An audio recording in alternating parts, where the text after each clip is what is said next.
લખી રાખો આરસની તકતી પર. ગુરુદેવનું આ પુસ્તક લગભગ 2.5-3 દાયકા પહેલાં પ્રગટ થયું અને તે વખતે મેં વાંચેલું. લિટરલી લાખો કોપી એની ગુજરાતીમાં પ્રગટ થઈ છે અને લોકોના ઘરે પહોંચી છે અને અનેક ભાષાઓમાં 1 ડઝન કરતાં કદાચ વધારે ભાષાઓમાં એનું ટ્રાન્સલેશન થયું છે. ત્યારથી હું ગુરુદેવના અપ્રત્યક્ષ પરિચયમાં અને એ ગાળામાં હું મુંબઈ સમાચારમાં જે કોલમ લખતો ગુડ મોર્નિંગ, એ ગુરુદેવ વાંચતા એ મને બહુ પાછળથી ખબર પડી. એ નિયમિત વાંચતા અને એ સિવાય હું જ્યાં જ્યાં લખતો મિડ ડેમાં બીજે બધે પછી તો એ પણ એના સંપર્કમાં રહેતા આ બધા મારા લખાણોના અને હું એમના લખાણોના એમના પ્રવચનોના ઇનડાયરેક્ટલી સંપર્કમાં રહ્યા કરતો. રૂબરૂ મુલાકાત મળવાનો યોગ છેક લગભગ 7-8 વર્ષ પહેલાં થયો. મારા એક મિત્રએ મને બડગામ મધ્યપ્રદેશમાં ગુરુદેવની શિબિર ચાલતી હતી, ત્યાં લઈ ગયા. અમે 3 દિવસ ત્યાં રહ્યા અને રોજ 1-1 કલાક અમે ગુરુદેવને મળતા અને મને એટલી બધી પ્રસન્નતા થતી.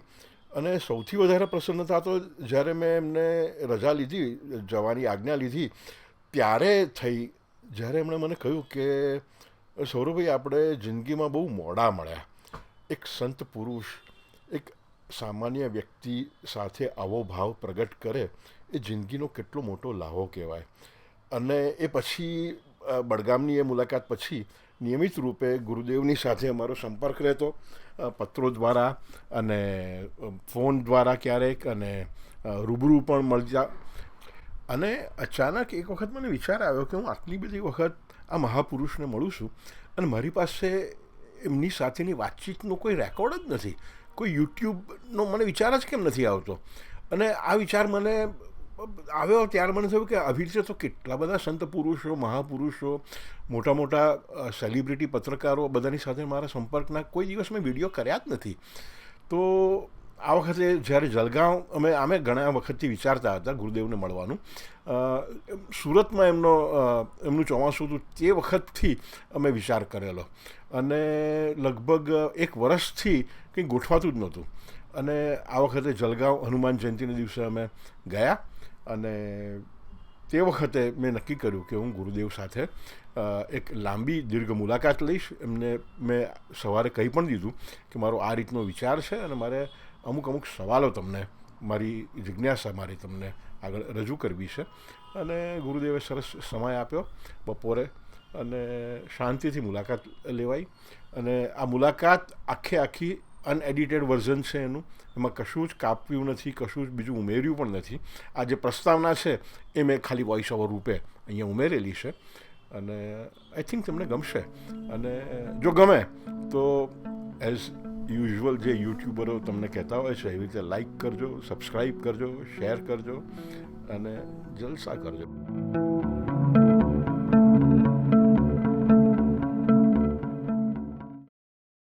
ગુરુદેવ, મને વારંવાર એક પ્રશ્ન થયા કર્યો છે કે તમે સંસાર ત્યાગ્યો છે, 56 વર્ષ થઈ ગયા તમારે હવે. સંસારથી ટોટલી અલિપ્ત તપસ્વી જીવન તમારું, કોઈ સંસારના વળગણો નહીં, કામ ક્રોધ લોભથી દૂર અને સાંસારિક વળગણો જે અમારા બધામાં હોય એનાથી તદ્દન શું કહેવાય, નિર્ગ્રંથ. આજે તમે જે શબ્દ આપ્યો નિર્ગ્રંથ તમે છો, ગ્રંથિ વગરના, ગાંઠ વગરના. મને એમ થાય કે આમ છતાં મેં તમને બહુ સાંભળ્યા છે, રૂબરૂમાં સાંભળ્યા છે, ટીવી પર પ્રવચનોમાં સાંભળ્યા છે, આપણી અંગત વાતચીતમાં. મને એમ થાય કે આમ છતાં પણ સંસારની જે કંઈ પણ સમસ્યાઓ હોય, વિટંબણાઓ હોય, આ બધાથી તમે વાકેફ છો. વાકેફ છો એટલું જ નહીં, એ બધાના નિરાકરણ, ઉકેલો તમારી પાસે છે. આવું કેવી રીતે બને? અમે એવું માનીએ છીએ કે 5 વિકલ્પ એવા છે કે જેના કારણે વિઝન બહુ ક્લિયર થઈ જાય છે. 1, બીજા તરફથી મળતો આદેશ. નંબર, બીજા તરફથી મળતો સંદેશ. નંબર 3, બીજા તરફથી મળતો ઉપદેશ. આદેશ, સંદેશ, ઉપદેશ 3. ચોથું, પોતાનો થતો અનુભવ એનાથી. અને નંબર 4, બીજાના અનુભવને સાંભળવાથી. આ 5 વિકલ્પમાં કોઈ વિકલ્પમાં મને આ બધું જ, અને અમારે ત્યાં ઉપમીતી બહુ પ્રપંચા કથા નામનો એક શ્રેષ્ઠ કોટીનો ગ્રંથ છે, જે હું વાંચું તો મને લાગે મારા માટે છે, દાઉદ ઇબ્રાહિમ વાંચ્યો તો એમ લાગે મારા માટે છે, દરેક એમ લાગે મારા માટે છે. એમાં બધા જ પ્રોબ્લેમ અને બધા પ્રોબ્લેમના સોલ્યુશન અપ ટુ ડેટ આપ્યા છે. આ બધાના કારણે અને સૌથી મોટી વાત, તમે જે ક્ષેત્રમાં જ્યારે તમારો અનુભવ મને કહો ત્યારે મને ખબર પડે છે કે તમે ક્યાં ચૂક્યા અથવા તમે ક્યાં પાવ્યા.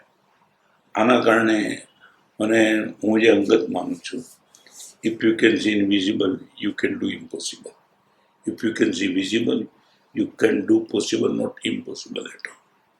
મને એટલી બધી અમારા ઇનવિઝિબલ ફોર્સ પર શ્રદ્ધા છે, અને શ્રદ્ધા જ નથી, મારો બધો અનુભવ છે. અનુભવ, લિટરલી અનુભવ. જ્યાં હું અટવાયો છું ત્યાં ગુરુદેવને, ભગવાનને યાદ કર્યા અને મને 100% સોલ્યુશન મળે છે. આવા બધા કારણસર અને અનુભવ તો બહુ શીખવાડે, અને ઉપદેશના કારણે વારંવાર ખૂટવાના કારણે પહેલો એકડો લખો ત્યારે મમ્મીનો હાથ જોઈએ, ઘોટા બેજ આપણે આપણી મેળે લખી દઈએ. હાથની જરૂર નથી, આપણો હાથ જ ચાલે, અંધારામાં પણ ચાલે. એમ આજે 1000 પોલિટિશિયનને મળ્યો, એમને બહુ નજીકથી સાંભળ્યા. દિલ્હીમાં 4 વર્ષ ઉદ્યોગપતિઓની સાથે લાઇન ચાઇન Jaycees Rotary bar association medical chamber of commerce. હું પોતે હોસ્પિટલમાં રહું ત્યારે હોસ્પિટલનું આખું વાતાવરણ, નર્સ, ડૉક્ટર, મળવા આવે, વોર્ડ બોય, એ લોકો આગળની બધી પરિસ્થિતિ જાણું અને એકદમ ક્લિયર. કદાચ એમ કહું તો ચાલે, જે મેચ રમ્યો નથી એનો અમ્પાયર બનું છું. એક નાનકડી વાત કરું, ટકરાવની સમજોતા પુસ્તક લખ્યું, સેજ થોભી જજો ડાયવોર્સ માટે, કે તમે છેક સુધી આવી ગયા છો હવે બસ સંમત વિચ્છેદ નથી, સેજ થોભી જજો. આ પુસ્તક મેં તો લગ્ન નથી કર્યા, એ પુસ્તક લખ્યું એની પર. ઇન્દોરના ચાતુર્માસમાં ભોપાલના એક જ મને મળવા આવ્યું તો મુસ્લિમ, અને એમને આ પુસ્તક કાઢ્યું. મને આ પુસ્તક આપી લખ્યું, મેં તો લગ્ન નથી કર્યા. મતલબ આવી રીતે બધાનો અનુભવ સાંભળતા લખ્યું અદ્ભુત સોલ્યુશન. સાહેબ મારે ત્યાં 18 કેસ ડાયવોર્સના આવ્યા, બધાને મેં પુસ્તક આપ્યું. એક અઠવાડિયા પછી કીધું ચુકાદો આપીશ. સાહેબ બધા કેસ વિડ્રો થઈ 18. એ તો ઠીક છે, મેં કાંટે કી ટક્કર પુસ્તક લખ્યું ક્રિકેટ ઉપર. હું ક્રિકેટ રમ્યો નથી, મેં મેચ જોઈ નથી, કારણ કે એ ઉંમરમાં મને બહુ અને પુસ્તક મેં લખ્યા ભાઈ ચાલો. મેં કીધું આ ક્રિકેટ ઉપર લખ્યું છે તો સુશીલ દોશી હિન્દી કોમેન્ટેટર ત્યાં નતા ઇન્દોરમાં. હું સુશીલ આપ ચેક કર દો યાર, મેં તો કભી ખેલા ભી નહીં હું. એને વાંચ્યું, મને કે હું કોમેન્ટ્રી પણ નથી બોલતો એટલું તો આમાં લાગે. એટલે કેવી રીતે લખ્યું છે બસ મેં તું યાદ આવું પડતી આવે છે. આ વાત હું તમને એટલા માટે કહું છું, સુરેશ દલાલે વર્ષો પહેલા એક નાનકડી પુસ્તિકાના સેટ બહાર પડ્યા હતા, તમને ખ્યાલ હોય તો સમકાલીનમાં આવતા હતા, પ્રાર્થના. હા, એ બધી અચાનક બંધ થઈ ગયા. એ સુરેશભાઈ મને કોર્ટમાં મળવા આવ્યા હતા. મેં એમને પૂછ્યું હતું, સુરેશભાઈ આખી આ શ્રેણી બંધ થઈ ગઈ, કારણ ખબર ન પડી, અદ્ભુત ચાલતી હતી. એમને મને વાત કરી, આવું છે તમે મને સાહેબ એ લખાણ ઉપરથી આવતું હતું, એ ઉપરથી આવતું બંધ થઈ ગયું સાહેબ લખાણ. બાકી બધું લખાણ સુરેશ દલાલનું છે, એ લખાણ ઉપરનું હતું. આ એમની વાત. એક ત્રીજી વાત, આરસી લાહોટીની પૂછ્યું. હું લાહોટી સાહેબ તમે જે ચુકાદો આપ્યો છે ને છેલ્લો ગૌ સત્યાબંધીનો, અદ્ભુત, આટલો અદ્ભુત ચુકાદો, આમ કોઈ તાકાત નથી તમારો ચુકાદો આપી છે. એમને મને કરેલી વાત, સાહેબ સાચા ચુકાદા બધા આરસી લાહોટી લખ્યા છે, સારા ચુકાદા ભગવાને લખ્યા છે. શું જવાબ? સુપ્રીમનો ચીફ જસ્ટિસ, સાચા ચુકાદા બધા મેં લખ્યા છે, સારા ચુકાદા બધા પ્રભુએ લખ્યા. સાહેબ ઉપરથી આવે છે, આપણે વિચારી પણ નથી આવું ક્યાંથી આવે છે. જો લાહોટી સાહેબનો અનુભવ હોય, સુરેશ દલાલનો અનુભવ હોય, કદાચ તમારો ઉપર છે, તો મારો તો પ્રતિપળ અનુભવ છે.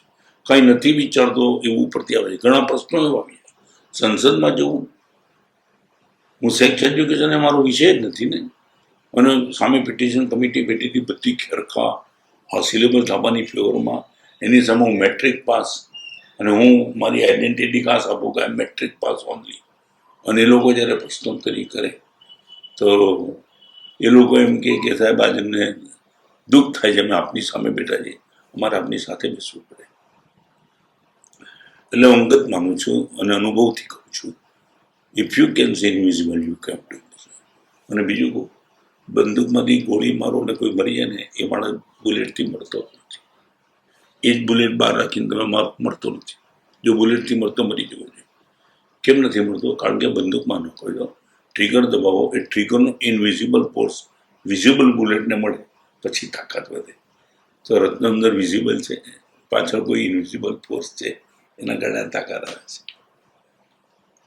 ગુરુદેવ, આળસનું કારણ શું? હજી તમને કહું, આળસ અને પ્રમાદ બેને જુદા પાડી દો. આળસ અને પ્રમાદ બે ચીજ જુદી છે. જે કરવા જેવું નથી એ કરીએ એનું નામ પ્રમાદ, અને જે કરવા જેવું છે એ ન કરીએ એનું નામ આળસ. જે ડિફરન્સ. મારે પરમાત્માની પૂજા કરવા જેવી છે છતાં હું નથી કરતો, એ આળસ છે. અને મારે બ્લુ ફિલ્મમાં જોવા જેવી નથી છતાં હું જોઉં છું, એ પ્રમાદ છે. આળસ એટલી બધી ડિસ્ટર્બ નથી કરતી, પ્રમાદ ડિસ્ટર્બ કરે છે. અને તમારી ભાષામાં કહું, કુંભકર્ણ આળસ છે, રાવણે પ્રમાદ છે. કુંભકર્ણથી લાભ નથી થયું તો કુંભકર્ણથી કોઈને નુકસાન પણ નથી થયું, રાવણથી એકાંતે નુકસાન થઈ છે. એટલે આળસ કરતા પણ પ્રમાદ ખરાબ છે. કરવા જેવું ન કરીએ એ હજી કદાચ ચાલે, પણ ન કરવા જેવું કરીએ તો કોઈ સંયોગોમાં ના ચાલે. એટલે જ ભગવાન મહાવીરે અમને બધાને એક સલાહ આપી છે, હે મુનિ, એક સમયનું તું પ્રમાદ ન કરીશ. પ્રમાદ, આળસ નહીં. આળસ ટાળજે ચોક્કસ, પ્રમાદ તો બિલકુલ. ગુરુજી, તમને જોઈએ છીએ અમે, નિયમિત તમારો ટાઈમ ટેબલ હોય છે, રોજનું એક સેકન્ડ તમે બગાડતા નથી. તમારી ઉંમર કોઈ દિવસ તમારા અવાજમાં વર્તાતી પણ નથી. તમારા વિચારો તો જાણે હજુ એકદમ યુવાનીમાં હો એ પ્રકારના વિચારો.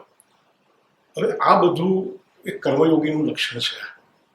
તો એ સંસારીઓ આ બધું કેવી રીતે પોતાના જીવનમાં લાવી શકે? એને નિયમિતતા હોય કે આ રીતનો જીવનનો ફોર્સ હોય. હું તો એની મેલે સૌથી પહેલી શ્રેષ્ઠ વાત કહું, in which you are interested. Which you are interested. આજે હું 2 દિવસ પહેલાના પ્રવચનમાં બોલ્યો તો, ભગવાન અવેલેબલ છે, અમારું એટેચમેન્ટ નથી. શું કરશું?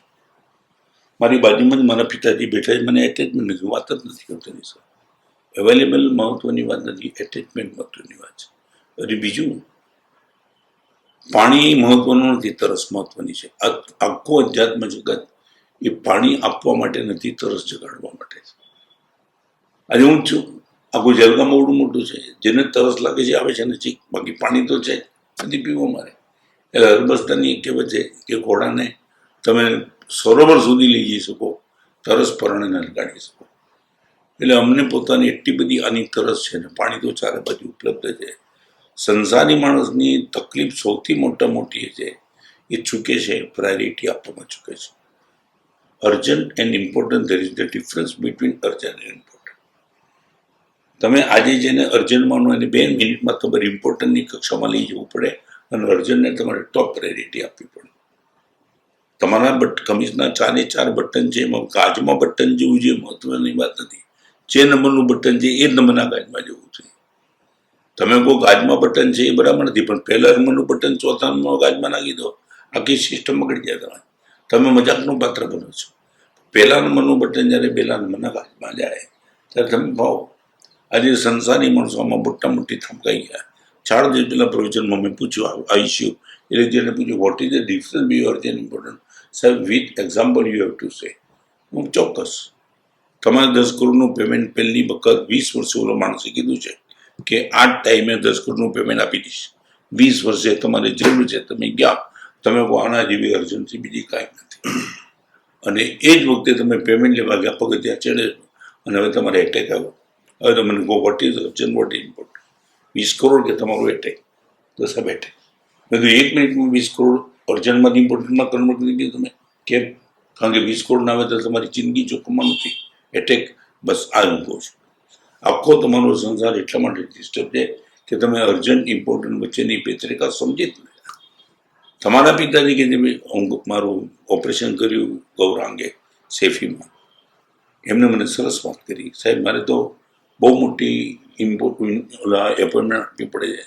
વર્ષોથી એક નિયમ રાખે છે કે પિતાજી અગર 9 થી 10 જાઉં, બારણું બંધ કરી દઉં, મોબાઈલ બાજુમાં મૂકી દઉં, પિતાજી અગર ઠંડા મગજે આમ હસી ખીલીને વાત કરું પછી જ ઓફિસમાં હું આટલું બધું બિઝી હોવા છતાં સાહેબ મારા માટે પિતા ઇઝ ધ અર્જન્ટ. 9 થી 10 એમની સાથે વાત તો ગુડ લાઈફ. એટલે સૌથી સંસારી માણસોની મુશ્કેલી છે કે ઇમ્પોર્ટન્ટ અર્જન્ટ વચ્ચેની ભેદરેખા અને પ્રાયોરિટી વચ્ચેની સૌથી બીજી વાત, સૌથી ગંભીર વાત, we are living with body but not for body. You have to live with money but not for money. આખો સંસાર ત્યાં ડિસ્ટર્બ છે એનું કારણ છે વિથ અને ફોર વચ્ચેની ભેદરેખા તૂટી ગઈ. હું બોડી સાથે તમારા કરતાં વધારે બોડી હું સાચું છું, કારણ કે મને ખબર છે આનું હોય તો મારું જીવન જ નથી. હું સાધના કેવી રીતે કરી શકીશ? એટલે હું બહુ પંક્ચુઅલ છું ખાવા પીવામાં, સુવામાં, બેસવામાં. મને but not for with. I am living with money but for સંયમ, ફોર સાધના. મારે શરીરને સાચવવાનું છે સાધના માટે, શરીર માટે નહીં. તમારી આખી સ્થિતિ એવી હતી કે તમે આખો પૈસો ફોર આવી ગયો, વિથ ગયો. You are not living with money, you are living for money. એનું કારણ તમે દાવા સાથે નથી કહી શકતા કે સંડાસમાં મને પૈસાનો વિચાર નથી આવતો, બાથરૂમમાં આવે, સંડાસમાં આવે, મંદિરમાં આવે, મારી આગળ આવે, કેમ પણ મને શરીરનો વિચાર બધે નથી આવતો. ખાવાના ટાઈમે શરીરનો વિચાર આવે, 24 કલાક શરીર નથી આવતો. તો વિથ અને ફોર વચ્ચેની એટલી ભેદરેખા ટોટલી તૂટી ગઈ અને એના માટે સંસારી માણસો બધા ડિસ્ટર્બ છે. એની પ્રાયોરિટી એને પોતાને ખબર નથી પડતી. મારું ફેમિલી પહેલું જ હું કહું છું ઘણી વાર. ઘણા મને પૂછે છે પ્રાયોરિટીનું કમ શું? Personal life, private life, family life, social life, business life, spiritual life, જે પ્રાયોરિટી આપો. તમે કહી શકો છો સાહેબ 10 વાગ્યા પહેલાં હું કોઈની સાથે મોબાઈલથી વાત નહીં કરું, નથી કહી શકતા. ચાલો પૈસા માટે વાત નહીં કરું એટલું નક્કી કરો. અરે ત્રીજી વાત, તમે ઘરમાં હો, તમારા પરિવાર સાથે તમારી વાત ચાલતી હોય, એવા ટાઈમે તમારે કોઈનો ફોન આવે તો તમે આનું બલિદાન લોકો ઓલાનું કીધું. તમે એની સાથે વાત કરીને તમારા ફેમિલી લાઈફનું બલિદાન, તો તમે કહો છો તારી સાથે પછી વાત કરું છું. એને લાગે છે કે અમે તો પ્રાયોરિટીમાં છીએ જ નહીં, આ જ પ્રાયોરિટી. અને ઓલો ખાલી એટલું કેમ સૌરભ મજામાં જો આ ફીલ કરે છે કે તમને અમારી કોઈ કિંમત જ નથી. બે બધાનો માણસ તમારા અમારી સાથેની વાત ખાલી તમારા ઘરમાં હો ત્યારે તો ફેમિલીને પ્રાયોરિટી આપો નહીં. તો આ વ્યવસ્થા તો કેવી રીતે? I meet twice with my family members per day.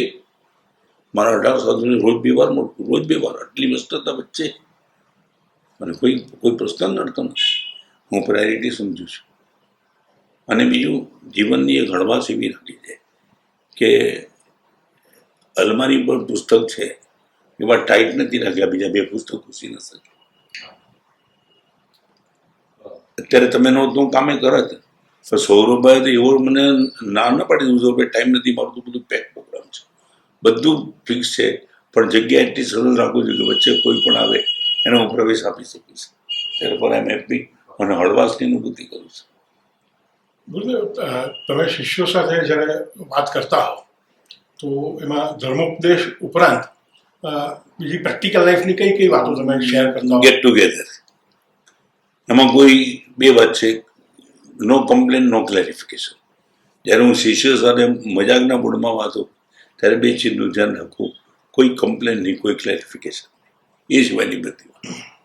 એટલે એમને લાગે ગુરુદેવ તો મને જનરેશન ગેપ નડતો જ નથી. મારો 27નો શિષ્ય M77, એને ખબર જ નથી પડતી ગુરુદેવ મોટા છે નાનું છે. હસી કે એને મજાથી વાત, મારી મજાક એ ઉડાવે, હું એની ઉડાવું, જોક્સ કહીએ. ગુરુદેવ, તમે 56 વર્ષ તમારા સાધનાના 2-3 દિવસમાં સેલિબ્રેટ થશે. તમારું સાધનાનું જે સૌથી પહેલું વર્ષ હતું સાધુત્વનું, એની થોડીક મેમરીઝ ખરી? આ મેમરી ખરી. કયા પ્રકારની તકલીફોમાંથી તમે પસાર થયા અને કયા પ્રકારનો ઉમંગ હતો તે વખતે? ઉમંગ જબરદસ્ત, ઉર્જા સારી, ઉમંગ સારો, પણ અનુભવ નહીં, નોટ એક્સપિરિયન્સ. કપડાં પહેરતા નહોતું આવડતું, બિલકુલ નવા કપડાં. 19 વર્ષ સુધી રોજ સ્નાન કર્યું, સ્નાન જ નહોતું. પંખો, લાઈટ બધાની વચ્ચે રહેતા, ટોટલી બંધ હતું. 4 દિવાલની વચ્ચે જ રહેવાનું હતું. એડવાન્સ ટેકનોલોજી તો નહોતી, પણ કોઈનો પરિચય નહોતો, કોઈની સાથે બેસવાનું નહોતું. તો એ બધું સેટ થતાં થોડી મૂંઝવણ નહોતી, ક્યાં આવી ગયું એવું પણ નહોતું. પણ સેટ થતાં જેમ ફર્સ્ટ ગિયરમાં ગાડી નાખો ત્યારે થોડો અવાજ વધારે આવે, પેટ્રોલ વધારે જાય, ગતિ ધીમી, એક તમને કહ્યું અધ્યાત્મના માર્ગમાં યુવાનો આવે ત્યારે એમને પૂછ્યું કે પહેલા ગેરમાં ગાડી નાખો ત્યારે અવાજ વધુ, પેટ્રોલ વધુ ને ગતિ થોડી. એનાથી અકળાઈને તમે ગાડી જો ગેરેજમાં નાખી દો કોઈની ગાડી ચાલે નહીં. તમે સેકન્ડ, થર્ડ, ફોર્થમાં નાખો, ફોર્થ ગેરમાં શું થાય? પેટ્રોલ ઓછામાં ઓછું, ગતિ જબરદસ્ત, અવાજ બિલકુલ. અમારી આજે ફોર્થ ગેરમાં છે. પહેલા ગેરમાં તો જે સ્થિતિ તમારી, જે સ્થિતિ અમારી હતી. ગુરુદેવ, તમારો વૈરાગ્યની એ કઈ ક્ષણ હતી કે જ્યારે તમે ટોટલી સંસાર સાથે ડિટેચ? નહીં, મને આજે પણ વૈરાગ્યના કારણે મેં દીક્ષા નથી લીધી. મેં અનુરાગના કારણે દીક્ષા લીધી. અનુરાગ, વૈરાગ્ય નહીં. તમારી ભાષામાં કહું, ગુડ, બેટર એન્ડ બેસ્ટ. કદાચ હું મારી દ્રષ્ટિએ કહું, મને મળેલો સંસાર ગુડ હતો. મને ગુરુદેવ મને બેસ્ટ લાગે. તો બેસ્ટ લાગે તો ગુડ છૂટી ગયું. ખરાબ નહોતું, પણ એટલું તો બેસ્ટ. અને બેસ્ટની સામે ટેલી કરી તો બેટર અને ગુડ તો નીચે લાગે. આ તમને પાર્કર પેન મળે તો તમે બોલપેન છોડી દો છો. બોલપેન ખરાબ નથી, એનાથી તમારું કામ ચાલે. અત્યાર સુધી તમે લખતું હતું, પણ તમને કોઈ પાર્કરની ઉપર ગઈ ભાઈ બોલપેન તમારે છોડવી નથી પડી. છૂટી ગઈ, આનંદથી છૂટી, યાદે નથી તમને. મને અત્યારે કંઈ યાદે નથી કે મેં છોડ્યું. તમને બધાને લાગે મેં સંસાર છોડ્યો, મને લાગતું નથી મેં છોડ્યું. મને એવું લાગે મેં જે છોડી વધારે સારું મેળવ્યું છે. એટલે એક ચીજ ખરાબ છે માટે છૂટી જાય છે, અને એક ચીજ વધુ સારી મળે માટે છૂટી જાય છે. ખરાબ તમે છોડો છો ત્યારે તણાવ છે, છૂટી જાય ત્યારે આનંદ છે. તો મને લાગતું નથી મેં કે છૂટી છે. I am happy, too much happy. એ છૂટેલું રે યાદે નથી આવતું કે મેં મારા મા બાપ કે ઘર છોડી. તમે 450 પુસ્તકોમાં તમારા વિચારો અને તમારા જીવનનો નિચોડ તમે આપ્યો છે. તમારા 56 વર્ષના સાધુ જીવનનો નિચોડ તમારે 3 મુદ્દામાં જો મૂકવાનો હોય સાદી ભાષામાં, તો એ કયા 3 મુદ્દા? હું 4 મુદ્દામાં મૂકું છું. Peace of mind, happiness of heart, love with all and let go nature. મારા જીવનમાં 56 વર્ષમાં અત્યારે કહું મારી ઉપલબ્ધિ તો શાંતિ, પ્રસન્નતા, પ્રેમ અને જતું કરવાની તાકાત. Therefore, I feel happiness. જેની આગળ 3 નથી. હું તમને સરળ વાક્ય કહું કે તમે સક્સેસ, રિચનેસ, હેપીનેસ, એટીટ્યુડ, બરાબર છે? એટીટ્યુડનો તમે આલ્ફાબેટ નંબર વાઇઝ ગોઠવો. ATTITUD. હેપીનેસમાં નહીં મળે, સક્સેસમાં નહીં મળે, તમે કરી જઈને જોજો. એટીટ્યુડ એવો છે, A નંબર 1, T નંબર 20, બીજો T number 20, 41, I number 50, ATTI, પછી T પાછો 20, પછી U 70 ને 20 91, D 4, E 5, 100. એટીટ્યુડને 100 માર્ક છે, બાકી એકેને 100 માર્ક છે નહીં. હેપીનેસને પણ નથી અને રિચનેસને પણ નથી. અને બીજી એક વાત, એક હિન્દી શબ્દ છે, પકડો મત જાને દો. તમે પકડો આગળ કોમા મૂકો અને બોલો હવે પકડો મત જાને દો, અને મતની આગળ કોમા મૂકો, પકડો મત જાને દો. એક જ કોટેશન. ખાલી કોમા તમે મૂકો, એક બાજુ તમે હેપી પણ થાઓ, બીજી બાજુ તમે ટેન્શનમાં. હું મારા જીવનમાં બાકી બધું ઠીક છે, પણ મને ખૂબ આનંદ એટલા માટે છે કે લેટ ગો નેચર લઈને બેઠો છું. સાચો પણ હોવું, પણ એમ લાગે કે આપણી શાંતિ ડિસ્ટર્બ થાય છે. એટલે હું તમને કહી દઉં, આપણે ત્યાં રાઇટ એન્ડ રોંગ એ પ્રાયોરિટી નથી, ગુડ એન્ડ બેડ એ જ પ્રાયોરિટી છે. અમારે ત્યાં સત્ય દર્શન પછી મૂક્યું છે, સમ્યક દર્શન પહેલું મૂક્યું છે. સત્ય દર્શન નહીં, સમ્યક દર્શન. તું સારું જોઈ શકતો નથી તો સાચું જોવાની વાત જ ક્યાં આવે? એટલા માટે હું ક્યારેક તો એવી સભા હોય ને ત્યારે કહું, તમારે જે બનવું એ બનો, એક કામ કરો, આગળ ગુડ શબ્દ લગાડી દો, ખાલી એક જ લગાડી દો. તમે કહો મારે ચોર બનવું છે, ગુડ ચોર. ડાકુ બનવું છે, ગુડ ચોર. Your husband, good husband. Your wife, good wife. Your daughter, good daughter. એકલો ગુડ શબ્દ લગાડી દો, તમે કંઈ ખરાબ નહીં કહે. કારણ કે ગોડની વધુ નજીકનો શબ્દ ગુડ છે. If you are not going to good, you can't be god. અને ગુડવાળો ગોડ બને જ છે. અને આપણે તો બધા દ્રષ્ટાંતો, જોગીદાસ કુમારના બધા દ્રષ્ટાંતો છે, એ બધું ગુડ ભારવટ્યું. કારણ કે એને છોકરીએ પૂછ્યું છે ખેતરમાં કામ કરતા યોગીદાસ ગયો છે ઘોડો લઈને, બુકાની બાંધી છે, છોકરીને એકલી કામ કરતી હોય ત્યારે પૂછે છે, આમ લગામુચી કરી ઘોડો ઝાડ થઈ ગયો. છોકરી તો જોવા પણ ત્યાં નથી ત્યારે પૂછે છે, બેન ત્યારે છોકરી પૂછે છે કેમ શું છે, વળતી નથી આ કારણ કે બુકાની બાંધી. એ કે આ ખેતર તું એકલી સારા શરીર પર યુવાની ડરતી નથી તું? તો કે તમને મેં જોયા નથી, પહેલી વાર જોયું છું, પણ કહું આ એરિયામાં જ્યાં સુધી મારો વીરો જોગીદાસ કુમાર આંટા મારે છે ત્યાં સુધી કોઈના બાપની તાકાત નહીં આંગળી કરી શકે. એની આંખમાં શું કે બારવટિયાના માટે એક છોકરીની ખુશી લાગે, આજે ભાઈ માટે નથી. તમે ગુણ શબ્દ લાવો, બધું બધું ખરાબી નીકળી છે. અને આ દેશના ચોર પણ સારા હતા જ્યાં ગુણ શબ્દ લાગે. એટલે અને હજી કહું, ટોપ ક્લાસના પ્રવચન ચાલતા હતા ત્યારે મેં કીધું એક કામ કરો, તમે શબ્દ સાંભળ્યું છે, wealth is lost, nothing is લો, હેલ્થ ઇઝ લોસ, સમથિંગ એ કેરેક્ટર ઇઝ લો. મેં પૂછ્યું, you give me definition due to you character, not હું કહું છું એ કેરેક્ટરની. મહાવીર કે તમે કેરેક્ટર કોને માનો છો? નો વન ઇઝ આન્સર. કેરેક્ટર આ કેટલી વાર તમારો ચૂંટાઈ ગયેલો, ચવાઈ ગયેલો, બોટાયેલો શબ્દ છે. તમે કહો ધીસ માય કેરેક્ટર, તો તમે જેને કેરેક્ટર માનતા બોલો. બ્રહ્મચર્ય કેરેક્ટર નથી કે તો બહુ બહુ સ્થૂલ શબ્દ છે. આ તો લાર્જ શબ્દમાં કેરેક્ટર બધા મને પૂછ્યું what is the character? Only one character, not any how it is the character. કોઈ પણ ક્ષેત્રમાં તમે જાઓ, તમે એની હાઉ રિજેક્ટ કરી દો. I would like to be multimillion, not any how. I would like to success, not any how. મારે કંઈ પણ ક્ષેત્રમાં જવું છે, not any. This the character. તમે આવ્યા છે તમારી આગળ, તમે જાઓ ટોપર થાવ, તમે અબજપતિ, હું તમને આશીર્વાદ આપીશ, નોટ એની. ભગવાન મહાવીરે પણ કીધું છે નીતિના માર્ગે પૈસા કમાજો. અબજોપતિ ભગવાને બોલ્યું 10 રૂપિયામાં જીવશે, પણ નીતિના માર્ગે પે that is the not any how. આજે સૌથી મોટી તકલીફ છે એની હાઉ શબ્દ રિજેક્ટ થઈ ગયો છે. સફળ બનો એની હાઉ. ગાંધીજીની જે વાત હતી કે માર્ગ શુદ્ધિ જોઈએ, મંજિલ નહીં, માર્ગ શુદ્ધિ તો જોઈએ.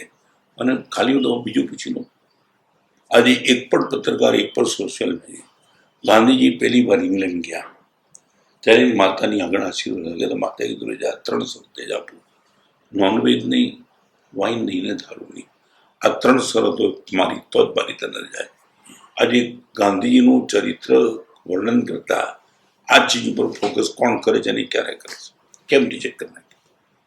જેલમાંથી આપણને ગાંધીજી મળ્યા, જેમ અને ગાંધીએ પોતે લખ્યું છે કે હું જેવો ગયો ત્યાં સૌથી પહેલું મને આ જ બધું મળ્યું હતું, મારી માતાને મેં આપેલું વચન હતું, એટલા કારણે હું બચી ગયો. ચાલો બીજી વાત, સરદાર વલ્લભભાઈ પટેલને પૂછ્યું છે પત્રકારે એ જમાને કે આટલી બધી તમારામાં તાકાત ક્યાંથી આવી?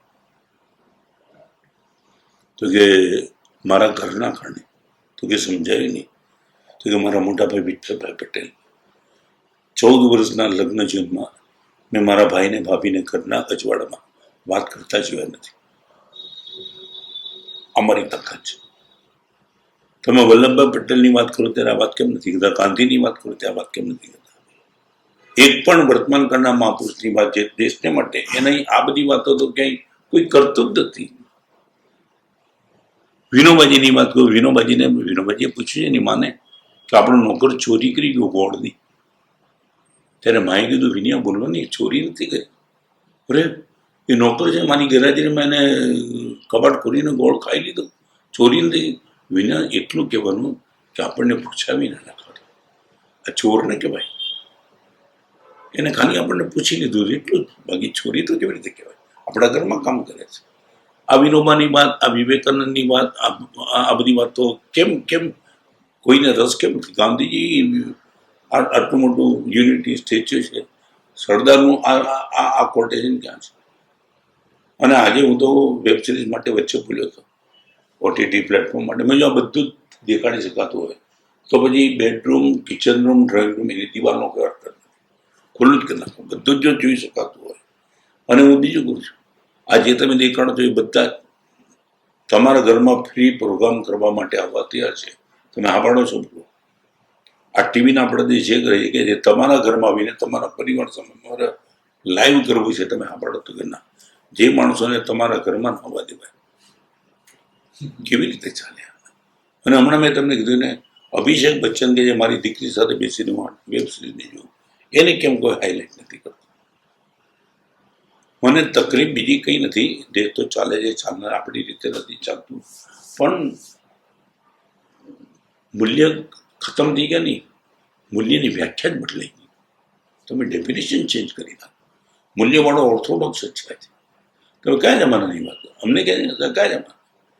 એક વાર તમને કહું, આમ જનરલ તમે એવો વર્ગ હતો ને જ્યારે પૂછતા હતા ને અમારી પાસે, અમારે જૈનની વાત કરો તો રાત્રિ ભોજન કરે છે તો એનું માથું શરમ થઈ ચૂક્યું હતું. આજે સ્થિતિ છે, સાહેબ કોણ નથી કરતું? પ્રશ્ન કેવો ફરી ગયો? જેમ શરમથી માથું નીચે જતું તે એક્સેપ્ટ કે હું કરું છું. આજે કહે છે કોણ નથી કરતું? તો ધંધામાં નીતિ કરે છે, કોણ નથી કરતું? કોણ નથી કરતું એ વાત આવી. હું કરું છું વાત તો ગઈ, કોણ નથી કરતું? આનો અર્થ મૂલ્ય મજાકનું કારણ નથી. એટલે ભગવાનની કૃપાથી કેટલો વર્ષ સાંભળો, બાકી તો અમે તો આઉટ ઓફ ડેટ છીએ. આમ ગણો નહીં ને, અમને દુઃખે નથી, ઠીક છે, તો સૌની રુચિની વાત છે.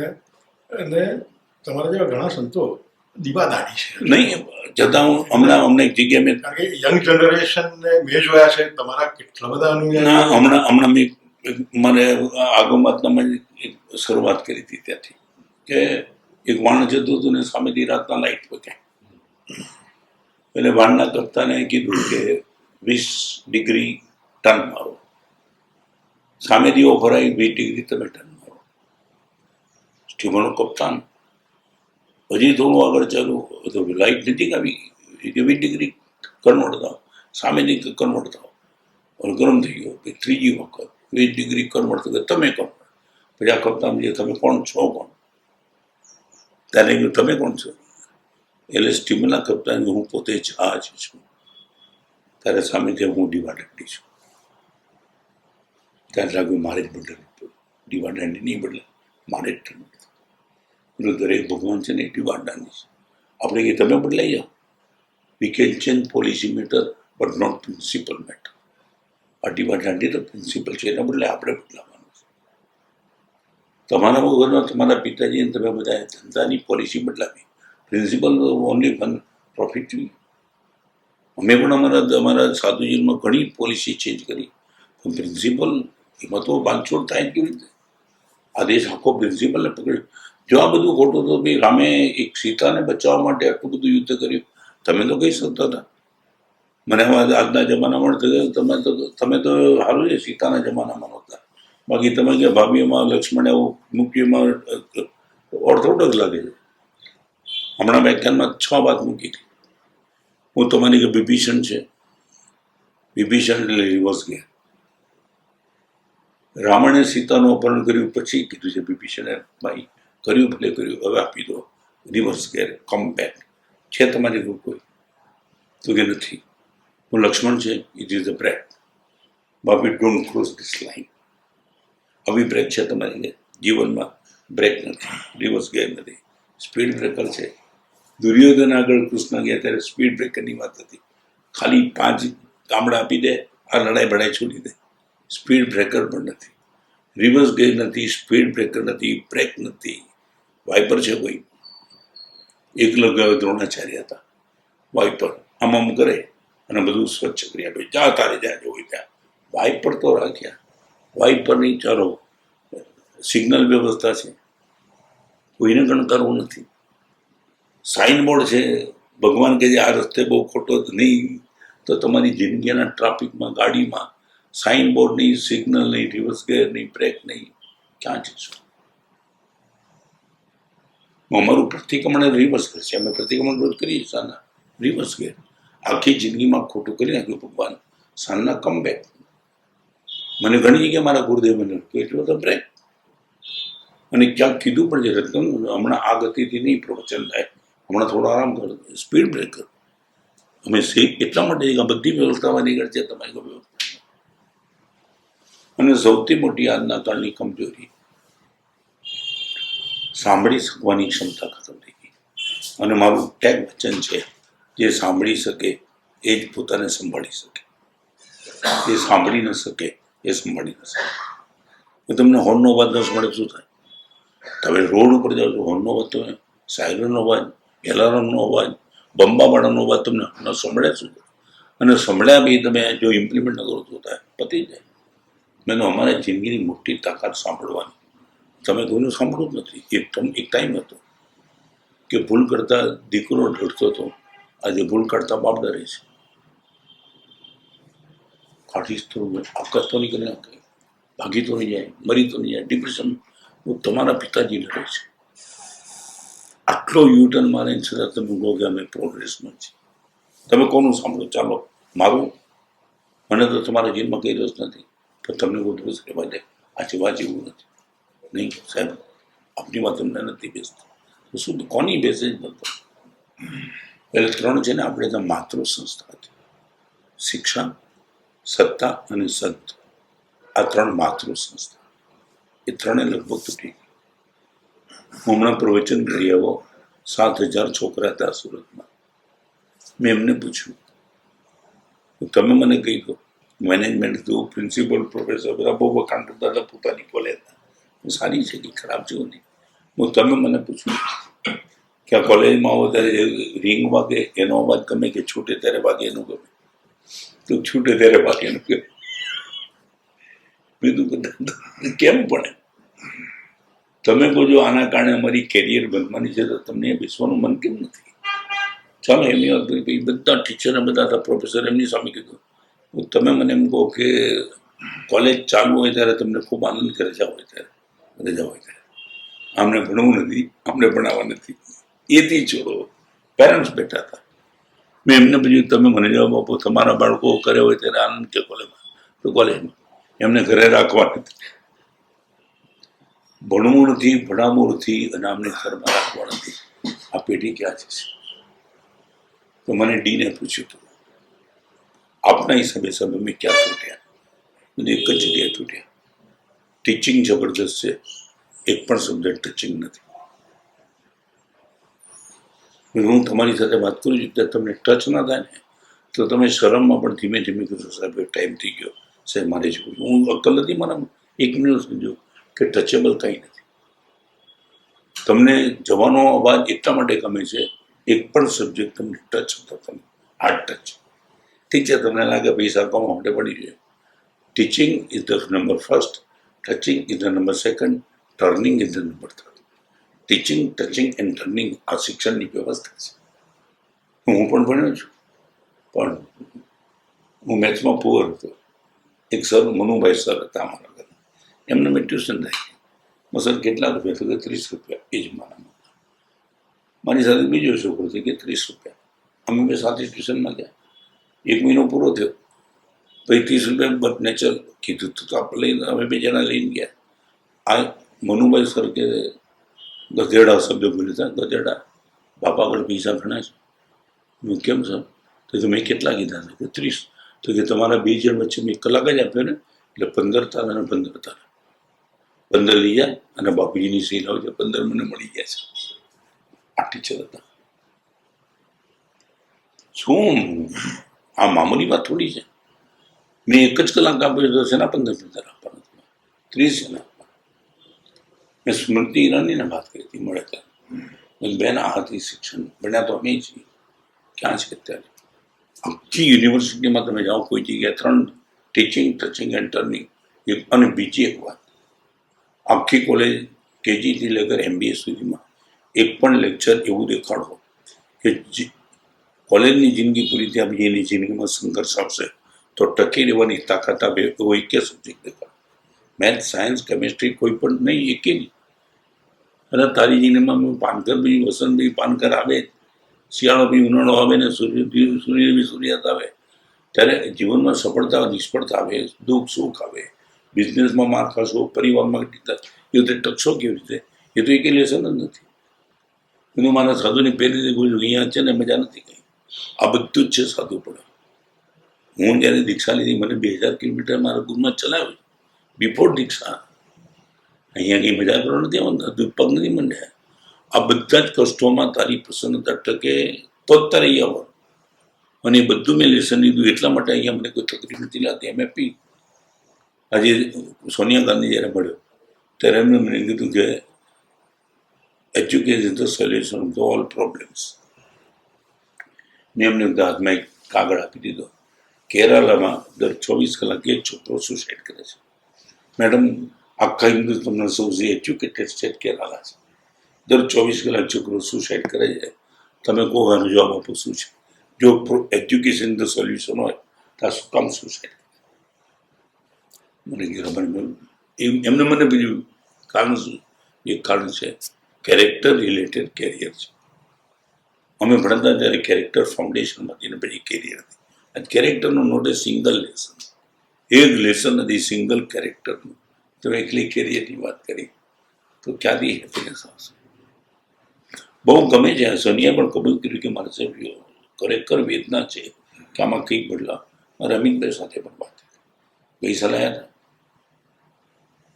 એમને મને એક વાત કરી, મને કે સાહેબ એક મને 24મી સાલ અમને આપી દો સાહેબ, આપ જે પણ અપેક્ષા રાખો છો ને હજી અમે બહુ ઊંડા ઉતરીએ છીએ. એમની વાત સત્તા સાહેબ અમારી આગળ છે પણ સિસ્ટમ સાહેબ હજી ચૂલી છે. એ હજી સાહેબ આપ ધારો એવું નથી, એ ડિસ્ટર્બ કરે છે. એક વખત આ 24 આવી જાય ને પછી આપ જે ઈચ્છો છો એવું ઘણું લાવીને મૂકી દેશે. પોણો કલાક બેઠા હતા, મને વાત ગમી.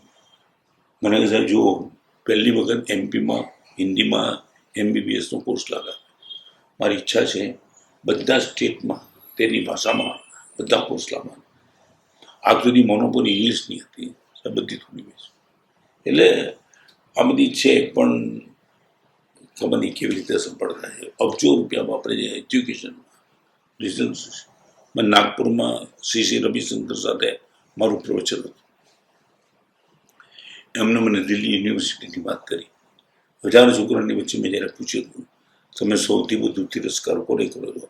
સાહેબ 700 છોકરા જવાબ આપ્યો અમારા મા બાપ. તમે શું શિક્ષણમાં શું આપ્યું? અને મેં તો ભાગવતજી કીધું. બાબूजी વિચારમાં પડી ગયા. बाबूजी हम सब बदमाश बन गए और हम तो बेवकूफ बन गए. मतलब क्या है? मतलब वो स्लोगन जब आया था हम सबने उठा लिया, हम दो हमारे दो. बाबूजी इनका इंटरप्रिटेशन क्या होता है? हम दो माने क्या? तो कि मैं और मेरी पत्नी. हमारे दो माने हमारे बेटे. आपके माँ बाप कहाँ जाएंगे? तुमने कभी पूछा कि हमारे तो फैमिली व्यवस्था है, हम परिवार व्यवस्था में हम माता पिता के साथ रहते हैं.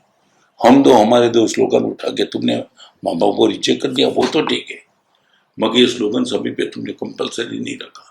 माने हिंदू ने उठा दिया, 2 बच्चे के सीमित रह गए, वो 4 16 लड़के बैठे. क्या क्या खत्म कर दिया देश को. वो विचार में पड़ी गया. मुझे कभी ऐसा सोचा नहीं था. एक स्लोगन के पीछे भी संस्कृति को तबाही करने की ताकत. અનાવની સામે મેં એક વેદના થી વાત કરી. તમને ખબર છે 4-6-12 મહિના પહેલા સુપ્રીમમાં જે ચુકાદો આપ્યો કે તમારી દીકરી પ્રેગ્નન્ટ થઈ જાય ઇલીગલી અને એને અબોર્શન કરાવવું હોય તો માતા પિતાની સંમતિની જરૂર નથી. સુપ્રીમે ચુકાદો. મેં અમિતભાઈ કીધું, અમિતભાઈ આપણી દીકરી તો ઘરની બહાર જતી પપ્પાને પૂછતી હતી. ઉમરો આપણી દીકરીને આશીર્વાદ આપતા હતા, ઉમરો ઓળંગતી નહીં, એને મર્યાદા ચૂકતી હતી. અને આ સુપ્રીમે આ ચુકાદો આપી દીધો કે પેટમાં બાળકોએ મારી નાખો, તારા મા બાપની જરૂર નથી. અમિતભાઈ અમે કયા દેશમાં છે? નરેન્દ્રભાઈ છે. એમને અમને સરસ વાત કરી. મને કે સાહેબ બહુ વેદના છે આપને જેવી. મેં સુપ્રીમનો વકીલ આગળ એક લાઈનનો ચુકાદો માંગ્યો. મેં તો આખો ચુકાદો લોકસભામાં કેન્સલ થાય એવું શું છે એમને લખી નાખ્યું. આટલું જો સાહેબ લોકસભા પારિત કરી દે ને આ ચુકાદો આપોઆપ સ્થગિત થઈ જાય. મેં અમિતભાઈને આપ્યો. અમિતભાઈ રાખ્યો તો ખિસ્સામાં. સાહેબ એક રાઈટ ટાઈમ વાદો ઉડાડી દઈશ. અને 5 વર્ષ પહેલા હજી તમને બીજી વાત કીધું, દીપક મિશ્રા એને એક ચુકાદો એવો આપ્યો કે તમારી પત્ની લગ્ન પછી 10 પુરુષ સાથે સૂઈને આવે, ક્રાઇમનો કેસ નહીં લાગે. ભાગવતજીની એ દિવસે મેં ફોન કર્યો. ભાગવતજી આ શું છે? એ દીકરો પોતાની માને પૂછે, મમ્મી તું બેસ્યા છે તો માં જવાબ શું આપશે? લગ્ન પછી 10 પુરુષ સાથે સૂઈને આવે લીગલી તો પણ ક્રાઇમ નહીં નીકળે તો શું? અને દીપક મિશ્રાએ એમ કીધું છે કે હું તો રિટાયર થાઉં છું, બાકી મારું ચાલુ તો વેશ્યાવૃત્તિને લીગલી બનાવી દઉં. આ બધી વાત મેં અમિતભાઈને કરી. મેં સમજ્યું આનાથી બહુ દુઃખી છે. કોંગ્રેસના શાસનમાં પાછું કરે આવ્યો તો અમે સ્વીકારીએ જ નહીં, પણ આમાં તો સ્વીકારી નથી શકતા. અને એક ગંભીર વાત તમને કહ્યું, આખું દેશની વ્યવસ્થા. એક છોકરાએ બીજા છોકરાને કીધું કે આ તળાવ છે ને અમારે એની બધી માછલીઓ મારી એ દેખાડી દે. જલદમાં જલદ કેમિકલ નાખ્યું, પણ 3-5-10 માછલી બચી ગઈ. એમાંથી પાછી બીજી પેદા થઈ, થાકી. એનો દોસ્તાર તો નહીં ગયા તને કહું, એક પણ માછલીને માર્યા વિના બધી માછલીને મારી દો. હું થાકી ગયો યાર 15 દિવસમાં, એ કે 2 દિવસમાં. તો મને કોન્ટ્રાક્ટ આપી દીધો, માછલી જ મારવી છે ને આપી. એને કોન્ટ્રાક્ટ આપી દીધો. એને આખા તળાવમાં 15 જગ્યાએ છેદ કરી નાખી, અને પાછું ઉપરથી ચણા નાખતું ગયું. અને માછલી ચણા ખાવા આવે, એના બાજુ પાણી ગયું. ધીમે ધીમે તરફડીને માછલી ખલાસ થઈ ગઈ. આ વાત મેં રાહુલને કરી હતી જ્યારે મળ્યું ત્યારે. મને કે માયના क्या है? मायना राहुल जी एक बात समझ लो, ये देश तालाब है, कल्चर वो देश का पानी है और प्रजा वो मछली है. बिना मछली को मारे मछली मर जाएगी, बस तालाब को खत्म हो दो, इस कल्चर को मार दो, फिर प्रजा अपने आप से खत्म हो जाएगी. मैं बोलता हूँ मछली 2-4 मर जाए चले, मगर पानी बचना चाहिए. यहाँ मछली को बचाने के ख्याल में पानी खत्म हो रहा है, उन्होंने हमारी नजर है. हम तो मांगने मछली आबाद हो रही है, चना डालते हैं, मछली दौड़ती है, पता नहीं चलता कि पानी कहाँ गया.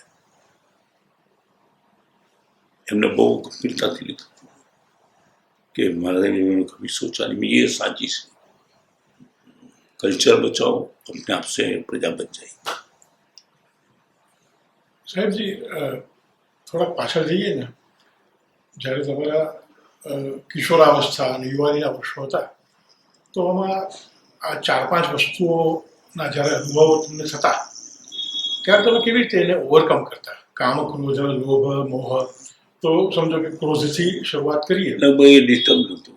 મને યાદ નથી મેં ક્યારેક ક્રોધ કર્યો. 19 વર્ષે મેં દીક્ષા લીધી, અને એ વખતનો આખો માહોલ એટલો બધો સરસ. મને પરિવારમાં મળેલા સંસ્કાર, હું સાધુ બન્યા માટે નહીં, મેં લગભગ મને યાદ નથી મારા પિતાજી કે મારા ભાઈને સામો જવાબ પણ આપતો. એટલે ટાઈમ જ નથી આવ્યો. અને જેને કહેવાય ને કે હોર્મોન્સના ચેનની ઉંમર, એ પહેલાં તો હું ગુરુદેવ આગળ પહોંચી ગયો હતો ઓન ધ એજ ઓફ 50. એટલે જેને કહેવાય કટોકટીનો પીરિયડ. એ મેં કે વિચારી સ્તરે પણ એવો અનુભવ નથી કર્યો કે મારે સંઘર્ષ કરવા પડ્યા અને મારે મનને દબાવવું પડ્યું હોય કે નહીં આ લાઈન ઉપર આપણે એકદમ ઈઝી કોઈ. લોભ કે મોહના પ્રસંગો આવે. 5 દુકાન ચાલતી હતી, કપડાની 5 દુકાન હતી. એનું તો સ્ટુડન્ટ હતો. મેટ્રિક પાસ ટર્મિનલમાં મુझे દીક્ષાની ભાવના થઈ. હું તો એન્યુઅલ આપવાનો પણ મેં મારો ગુરુદેવ, મારે હવે સાદું થયું છે, મારો મેટ્રિક થયો તો મારે કોઈ લે બધા. મને કે મેટ્રિક તો કરી લે. એટલે હું સ્કૂલમાંથી સીધો, કોલેજ તો ગયો જ નથી, સ્કૂલમાંથી સીધો સાદું થઈ ગયા. એટલે લોભ બોભ નહોતો કંઈ પ્રશ્ન નહોતો. 5 દુકાન ચાલતી હતી, બધું ટીપટોપ ચાલતું. એ વખતે એવો વર્ગ હતો કે તું સાદું ન થા, શું જરૂર છે, ઘરે રહીને ધર્મ કર. મેં કીધું મને કંઈ નથી ફાવતું નથી, મને શું થતું જ નથી. એટલે નીકળી. વિરોધ ખૂબ થયો, પણ બધા બરાબર છે. હું એક અંદર એવું માનું છું કે તમે કોઈ પણ શુભ પ્રવૃત્તિ કરો હટકે, ત્યારે 3માંથી તમારે પસાર થવું પડે. પહેલો વિરોધ, તમે બધાની વચ્ચે છો, એના બધા કંઈક એવું સારું કરવા જાઓ છો, એટલે લોકોને યુગો હટ થાય કે આવડી કોઈ ઊંચો નીકળ્યો, એટલે વિરોધ કરે. એમાં તમે મજબૂતીથી ટકી જાઓ, પછી તમારી ઉપેક્ષા કરે, અને એમાં પણ તમે મજબૂતી ટકી જાઓ, પછી તમારી પૂજા. વિરોધ, ઉપેક્ષા અને પૂજા, આ 3 સ્ટેપ છે. મારો વિરોધ ખૂબ થયો. એવું તો 2 વાર તો ઘરથી ભાગી ગયો, રજા નહોતી મળતી. એટલું બધું છે, સંપત્તિ છે, સાધુ થવાની જરૂર શું? અને એમ માને કે દુઃખી હોય જ સાધુ થાય. એ 60 વર્ષ પહેલાં એની પેમેન્ટ ખાવા પીવાના બાંધતા હોય, જેને પરિવારમાં કોઈ રાખતું ન હોય, એ સાધુ થાય. આ બધું એટલા માટે મેં મારા ગુરુદેવે મને જ્યારે કીધું કે તારે સાધુ થવા જોઈએ, મેં અમારા ગુરુદેવને પોતાને કીધું, સાહેબ હું દુઃખી નથી. તો મને કે એટલે અમારે 5 તો દુકાન છે, બુલેશ્વર, એમ જે માર્કેટ, સ્વદેશી માર્કેટ. તો મને ગુરુદેવ કે તું મને શું સમજે, અભિમાનથી નહીં. મેં એટલે મને કહું ડીકોમ છે, લંડન ફર્સ્ટ ક્લાસ પાસ અને સિવિલ ફર્સ્ટ ક્લાસ. મારા પગ ધરતી આટલી ડિગ્રી વાળા નથી કે તમે ઓકે મેં આવું છે. એટલે મેં દુઃખ જેવું કે એવું કે મેં અનુભવ્યું નથી. અને આવા બધા દિવસો મને કંઈ જોવા મળ્યા તો એટલો મને સૌથી મોટી વાત મને મારા પિતાજી થતી જે સંસ્કાર મળ્યા હતા ને. અમારી ચાલીમાં 40 સિસ્ટમમાં રહેતો હતો, 35-40 કૂતરા હતા ઘરમાં હતા 40 સિસ્ટમમાં. તો પિતાજી અમને એમ કીધું કોઈ પણ કૂતરો ભરવા પડે એને આપણે છેલ્લે ભગવાનનું નામ સંભળાવીએ, સ્વર્ગમાં જાય. તે ક્યારે પણ કોઈ કૂતરો બીમાર પડે ને અમે બધા જ ચાલી, હું નહીં બધા જ છોકરાઓ ભગવાનનું નામ લેતા લેતા એક કલાકના 100 રૂપિયા વારા કરતા હતા. 24 કલાક 9 થી 10 થઈ ગયા. અને એવા ટાઈમમાં સ્કૂલ હોય. અમારા બધાના પિતાજી કહેતા હતા નહીં કૂતરાને સ્વર્ગમાં મૂકવાનું, સ્કૂલમાં નહીં જવાનું. અમે 3 દિવસ સુધી સ્કૂલમાં નથી. અને કૂતરો આ રીતે અમે ભગવાનનું નામ લેતા ને અમે ઘરે આવી બાપુજી કૂતરાને સ્વર્ગમાં મોકલ્યો.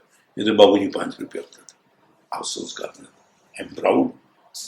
અને એક દિવસ એક કૂતરો દેખાયો નહીં. ત્યારે મેં સંસારીભાઈ મારા રાતના 9 વાગ્યા માર્કેટમાંથી મલાડ ભાઈ પેલો કાળિયો દેખાતો નથી. એ વખતે કેવું હતું કે પટ્ટોરો અને કૂતરો જો રોડ ઉપર ચાલી લઈ જાય અને રાતના 12 વાગ્યા સુધીમાં તમે એ જો આવો તમે ઓળખાણ આપો એ કૂતરો તમને પાછો મળે. 9:30 વાગે ભાઈ મુંબઈથી આવ્યા. મેં ભાઈને મોકલ્યા મુંબઈ. કાળો કૂતરો આપણો તમે જુઓ છો ને રાતના 11 વાગે લઈને આવ્યા. એટલે મને મારી એ લાઈફ યાદ પણ નથી, કારણ કે એમાં કંઈ એવું યાદ કરવા જેવું હતું નહીં. અને ભણવામાં પુઅર હતો. 54% એકે વખત મેટ્રિક સુધી માર્ક વધારે નથી મળ્યા. 10મીમાં ફેલ થયો હતો. એટલે એવું કે આમ ગટ હતા એવું તો કંઈ નથી. સાહેબજી તમે વર્તમાન વિષયો ઉપર બોલો છો, ચિંતન છે, સમાચારો અને માધ્યમો સાથે તમારો સતત સંપર્ક હોય છે. અંતમાં થોડીક વાતો દેશના વર્તમાન વિશે, દેશના ભવિષ્ય વિશે કરવી છે. વડાપ્રધાન નરેન્દ્ર મોદી વિશેનું તમારું આકલન કેવું એમના છેલ્લા 10 વર્ષનું? હું પોતે કે ધર્મની સુરક્ષા પણ રાષ્ટ્ર સુરક્ષિત છે તો જ. અને હું હંમેશા એક માનું છું કે કોઈ પણ વ્યક્તિનો નેતૃત્વનો ગુણ એની આગળ હોવો જોઈએ જેની આગળ સંપત્તિ ન પણ હોય, સૌંદર્ય ન પણ હોય, પણ સુરક્ષાની ગેરંટી હોય. જે તમને અમીર બનાવી દે એવી ગેરંટી ન હોય, પણ જે તમને હું શિક્ષિત બનાવી દે એની પણ ગેરંટી હોય. પણ તમે એ કે તમે કહો મારી આગળ હું તમને સુરક્ષિત બનાવી દઈશ. નરેન્દ્રભાઈ આગળ દેશ સુરક્ષિત છે, સૌથી મોટી વાત. અને હંમેશા એક વાત છે કે સમાધાન હંમેશા શક્તિ જ કરે, નિર્બળ સમાધાન નથી કરતો. શક્તિ હોય પછી સમાધાનનો વાત એ શક્તિને ગૌરવ છે. નરેન્દ્રભાઈ સમાધાન માટે તૈયાર છે, પણ શક્તિ દેખાડી દીધી છે કે નબળા છીએ માટે સમાધાન નથી, શક્તિશાળી છીએ માટે. અને બીજું બોમ્બ ફોડવા માટે નથી હોતો, બોમ્બ દેખાડવા માટે ફોડવામાં હોતો જ નથી. કારણ કે ખબર છે પણ બોમ્બ જોવા માત્રથી સમજે છે કે સામો દબાય એવો તો નથી, આપણે તારી એવો કમને નથી, એની આગળ છે તો કરું.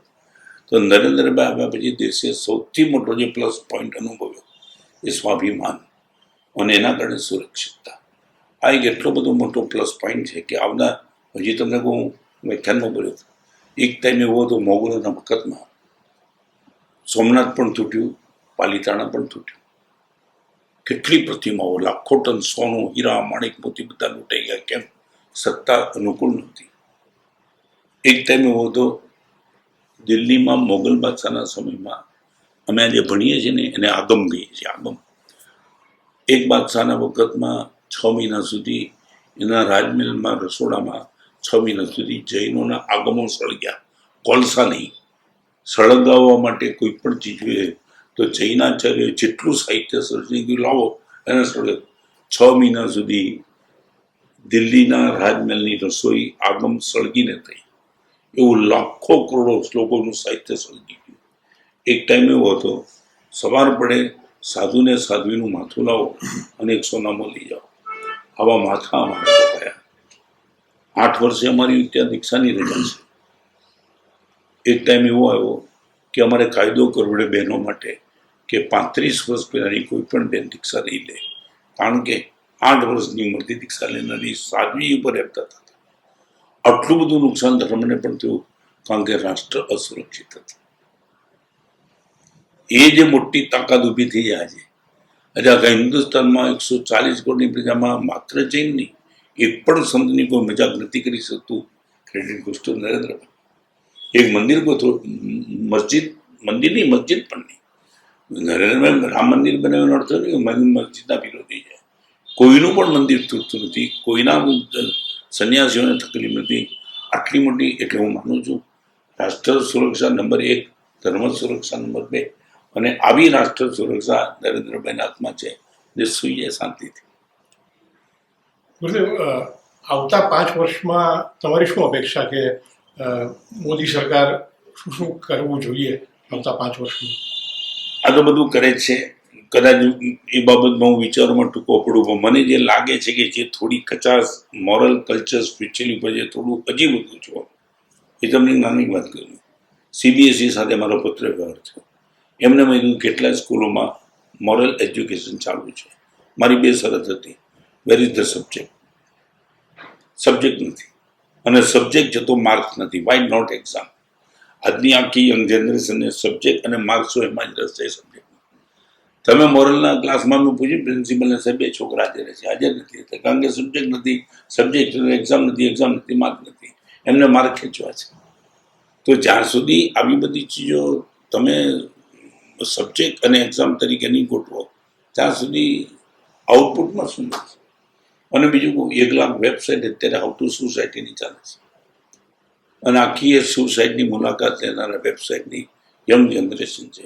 શું કામ એને ભરવું છે? ડિપ્રેશનમાં છે.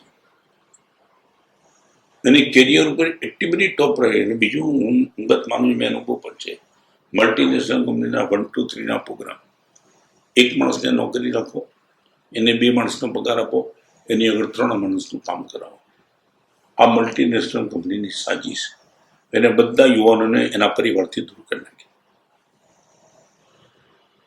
તારા લગ્ન થાય, તારી પત્ની અને તું બેંગ્લોર મેં તને ટ્રાન્સફર કરી, પણ મારી પત્ની, મારા મા બાપ, એ કંપનીનો પ્રશ્ન નથી. હું દિલ્હીમાં હતો. એક છોકરાના મોટા બહેનું અમેરિકામાં ખૂન થઈ ગયું. એની ભાભીનો ફોન આવ્યો કે ભાઈ તમે આવી જાઓ, નહીં તો હું સુસાઇડ કરી નાખીશ, મારે બચવું બહુ જરૂરી છે. એ છોકરો મલ્ટીનેશનલ કંપનીઓમાં કામ કરતા. કેવા ગયો, બધું દેખાડ્યું. મારા મોટા ભાઈનો મર્ડર છે, મારી ભાભી ડિસ્ટર્બ છે.